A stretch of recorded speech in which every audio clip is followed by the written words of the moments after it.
Hello, and welcome to my road to GM combat achievements. This is hardly an original idea, but I thought it would be fun to stream and to put a bit of my own spin on it. I'm your typical endgame player, mostly doing raids content, so if you'd like to learn how to raid, are interested in seeing how to complete some of these tasks yourself, or just want to come hang out, I'm usually live late at night US over on Twitch. We are starting out with less than 2k total, I don't skill, and not even a single elite achievement diary completed. So let's fix that real quick.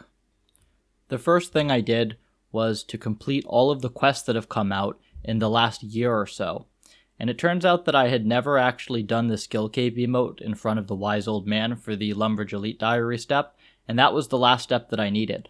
So this gave me completion of the diary, which is really useful for fairy rings, without having to carry around a Draymond staff, and that would come in handy later on. But we're going to start out with lots of low tier content from here. Bryophyta, lots of other bosses you'll see. This is Quick Cutter, kill them all in quick succession, all the summons. Not too hard exactly in Missouri. Still not too hard in Rune Armor either. Didn't even have to eat. Turns out, max stats versus literally the easiest boss in the game, other than maybe Obor. Not too bad. Still fun to run around the game. Here's another one, Deranged Archaeologist. This was added with Fossil Island, I think on the release of Fossil Island. I don't really know why. It's kind of a cool boss with a dodging tile mechanic. Very similar to the Crazy Archaeologist. I just killed it and got a whole bunch of achievements done. I did a few of the additional KC there, a few additional KC to get all of them completed. Nothing too difficult. Similar story with Sirachness. I had never done this boss either. It's a newer, low entry mid-game boss, I suppose. The mechanics on this one are actually pretty fun, and I could see this being a somewhat engaging boss if you had lower stats and worse gear. The main issue with this and all of them is just lack of any loot from them. Really, like a mil an hour even for mid-game players would be nice. There are also a whole bunch of just random tasks around. Like there's this whole cave near the Shazian camp on Zaya, and it's a really, really nice area. It's fully reworked. There's this nice crystal cave underneath with all the different giant types, and you have to kill one of each type for the achievements, including a fire giant, which for some reason is a separate achievement. Here's something that makes a little bit more sense in the diary, Demonic Gorillas. I actually highly recommend these for new sort of mid-game accounts if you're just at the point where you're completing Monkey Madness 2, perhaps. It's a few mil an hour, I think 2 to 3 mil an hour, depending on Zenyte prices. Zenyte shards are 1 in 300, go for 10 to 15 mil, and it's a little nice introduction to gear switching in PVM without being too difficult. More mid-game or early mid-game content, really. Hesporian, the Farming Guild, nice simple boss. Pretty nicely hooked into the farming skill as well. I guess this one makes sense that it's in the combat achievement diary, given that you do actually have to fight it. There is actually a boss to fight. I didn't finish the log on this one completely. The GM speedrun's actually kind of fast. And now for a bunch of stuff that really shouldn't be in the combat achievement diary. For some reason, all the skilling minigames are in there, or most of them. So I had to learn how to do Temporos. And you had to do a solo for that, and also a solo for Wintertodd too, which, I mean, I'd never done a solo of it. I'm not an Iron Man. There's not really a reason to. So there's a super long solo. And same thing for Volcano. I don't know if you technically have to do a solo for this one, but I couldn't get MVP because, well, I don't do skilling minigames. So I just did it solo and it worked. Now we get to more, I'd say, proper mid-game bosses like KQ. So Kite and Penetrator, a few other random tasks completed here. One of these was a little bit annoying, having to kill the KQ with Vengeance. It looks really easy here, but I can't even tell you how many times one of the workers would take my Vengeance, and then the KQ would just die to poison, or it just wouldn't hit on me. It wouldn't use its 100% accuracy, and it would just die to the blowpipe poison. I got a dragon chain body on this one, which was very rare and an indicator of things to come. I moved on to some wildy content, really basic stuff like here flinching the Chaos Elemental to death. I didn't complete all of these bosses at this stage, but some of them I did. I sort of went on a little bit of a wilderness tear though, just knocking out all the easier achievements. So here's Chaos Fanatic. More sort of these mid-ish game bosses, early mid-game bosses I suppose. They don't really drop anything. Same thing with Scorpia. Cool mechanics, doesn't really drop anything. Not really a point to do other than for pet hunters, unfortunately. It would be really nice if some of these mid-game bosses at least gave a little bit of profit for the players that should actually be doing them instead of the endgame pet hunters. But they were still fun to do for the combat achievements anyways. And I actually got an Odium Shard as well here. So getting rare things, but I can't exactly get anything worth anything, like a Void Waker from Ardio would be nice. Nope, no such luck. These bosses are actually nice since the rework, so Ardio is worth doing for the money. It's kind of fun as well. Spindle's worth doing for the money, also kind of fun. There are a couple sort of basic mid-game boss mechanics around these, and the Void Waker gem shards, or the Void Waker shards, are worth a lot right now. Same thing with Calvarian, they all drop a different piece of it. Mechanics for Calvarian are actually quite fun. This boss is very well designed. There's a lot of pathing mechanics on the ground. Reminds me sort of Grotesque Guardians, and you have to dodge PKers. That's the main sort of player interaction mechanic, so just don't bring too much risk. Maybe bring a little anti-PK, and most of the time they just run away from you because you look scary. Now we get to, I'd say, proper mid-game content. A little bit even late mid-game content if you're doing DKs solo. There are actually a lot of good achievements around DKs. The combat achievements are very well designed for this. So kill 2 of them with a Chinchampa. Right there it's completed, or anything really. Chinchampa is the easiest. But then there's a lot more that goes with this. So this one you had to kill 1 DK by bouncing a rune throwing axe off of the other DK. I got relatively lucky with the hits on this one. So I did this the first try. Wasn't too difficult. But these were a lot of fun to set up and complete. This one was a little bit harder to do. You have to kill all of the DKs in rapid succession. And you actually have to hit in order to do that. So, it looks really easy here, but I failed this a few times setting it up just because of the RNG on the hits. This was fun overall with the DKs. I'm glad I didn't die here. It's hard to get your items back. Now, where I did have a lot more trouble was at Sarah. Oh, geez, this one. So, it's the same task. You have to kill, well, almost the same task. I think this one you don't have to kill him in a rapid succession, but you do have to kill the boss last, and the minions respawn. So I can't even tell you how many times I hit 5 zeros with the Twisted Bow on Sarah, on Zilyana, and had to reset it. But I eventually got it. So this was fun. We had a whole evening where one of my viewers wanted to duo Bandos with me. So you see him there in full Justy and tank. And I'm just here doing combat achievements with him. We both got a bunch of the Bandos achievements done, like freezing Bandos in this case. A whole bunch of the other ones here. And got a bunch of KC. No drops though, unfortunately.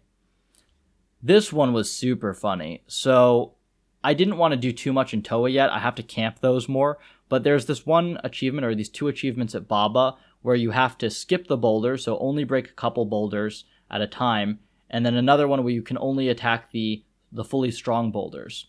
And if you just tank with Bruise, you get both of them. Now we're getting towards sort of upper mid-game content here. So here's normal Gauntlet. Nothing super difficult, particularly not with max stats. I didn't even green it. The speedrun is actually quite difficult for this one. The fast speedrun times for this are difficult, but I got a whole bunch of the easier achievements on this. 3-2-1 range, Wolf Puncher, Crystalline Warrior. These are relatively doable with like 90s stats even, I'd say.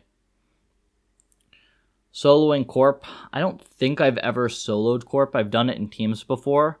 I did not realize how long and painful this would be.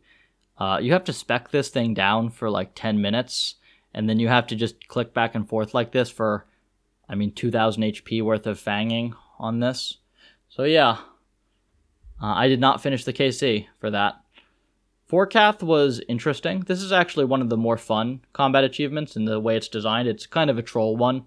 You have to kick it to death, and I just flicked a DFS the entire time. So I was flicking a DFS after every hit until here at the end I was flicking prayer because I almost ran out of it, but that was interesting. Zorra, there are a bunch of interesting ones. So the first one that's easier to understand here is just me bringing a really annoying 7-way switch and a dark bow, doing the easy speedrun trial. It's 112 second time or whatever, not even that fast at all. This one was a lot harder though. So this is the perfect Zorra, and in order to do the perfect Zorra, like you can't step in the gas, you can't get hit off prayer when you can avoid it, but you also can't get hit by the snakelings. And that takes a little bit of RNG, but also like, pre-firing where the snakelings are going to spawn, like getting ready with chins, also praying against them when possible. But I got a little bit lucky here, and I got it on literally the last try of a 4-hour session of just going for this in the speedrun. So I was happy to be done with Zorra for then. This was also the point at which it became clear to me that you kind of have to camp content for the combat achievement diaries later on. So I'll talk about what that means and why that is in a little bit here. But for now, perfect Zorra completed. This is the hardest one so far. And immediately after that, we ramp up the heat a bit with the Jad challenges. So the first one just takes a little bit of RNG, speedrun kill 1 Jad. It helps to have a twisted bow, obviously, right? But assuming you have gear, just takes a little bit of RNG. And then it starts to get a little harder. So 2 Jads, but with melee only. So you actually have to sort of flinch the Jad here. At least I thought that you had to flinch the Jad. I found a strategy later on that helps negate that. That's 2 Jads with melee completed. These are kind of difficult to show because the fights are so long. But here we move on to, I believe, 3 Jads. Yeah, so we get 3 Jads and do that fast. So speedrun 3 Jads. And then normal, just complete the challenge, 4 Jads. So this is more than you see in the Inferno, but actually this one was first try. Wasn't that hard. And then this one actually took a while. Melee only 4 Jads. And one of my viewers actually there told me, hey, you could... He cued me in to use a Crystal Halberd, which made it a lot easier. You didn't have to flinch the first 3. And that's it. That is all I needed to do for the elites. Took me about, I believe, 35 hours of just going for the combat achievements. So this is the current log.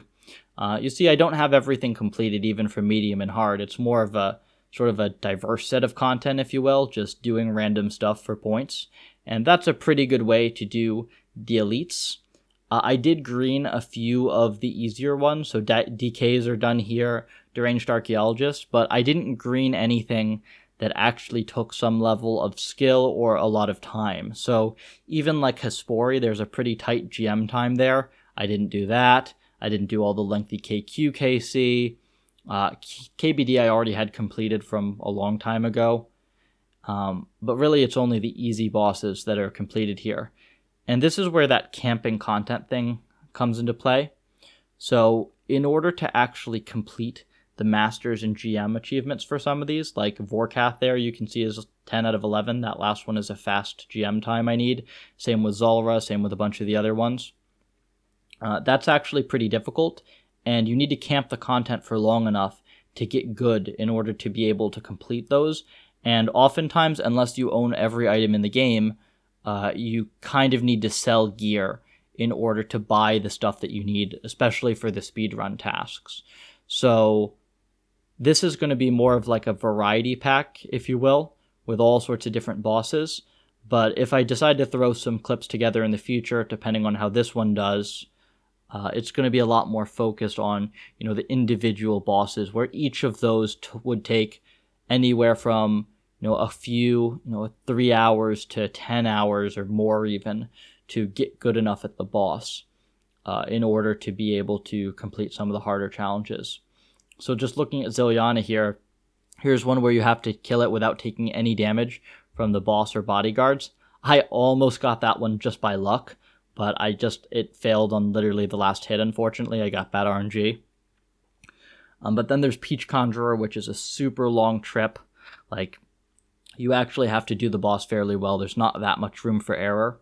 in order to do that, and that's how basically all of the harder achievements are from here on out. There's still a few easy ones that it's just like KC on a relatively easier bosses, like Corp KC or KQ KC, but we're going to leave those for, whenever I need a break from the more difficult challenges, and then we'll leave like raids and stuff for last. But for now, let's actually go get the helmet and the rewards.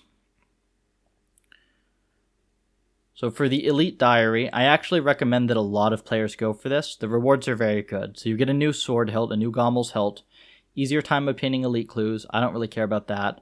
Higher max quantities when given a Slayer boss task, and higher chance of superior Slayer creatures appearing. Those are both really useful. Lower God Wars KC is great for Bandos and other stuff. That's why I left some of the God Wars for later. More common ecumenical keys and cheaper private instances.